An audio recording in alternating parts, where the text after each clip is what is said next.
Probably. I think the Israelis are heavily involved in Iran at the moment. I'll tell you why, for a couple of reasons, more than a couple. Number one, in the so-called 12-day war that we saw last year, the Israelis were absolutely masterful in the way they went after the Iranian leadership.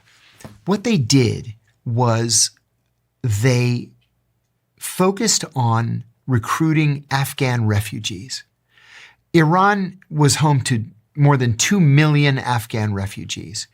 And as essentially illegal aliens, they could not avail themselves of medical care, the welfare system. They're starving, right? They only eat if they can beg for enough to buy food. And so the Israelis went to these people very discreetly and said, hey, we'll give you $200 a month if you tell us where the generals live. In which apartments do the generals live? Where do the nuclear scientists live? The Israelis killed the top 12 generals across the entire Iranian military and killed almost every Iranian nuclear scientist.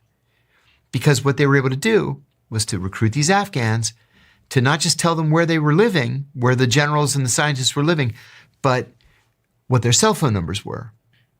And so the Israelis were able to geolocate the cell phones, and then that's where you fire the missile. They killed all of them. And then after the Iranians finally realized it's the cell phones, they ordered that no senior military officials and no scientists could carry cell phones. But it never dawned on them to tell the bodyguards not to carry cell phones. And so the Israelis started rocketing the bodyguards.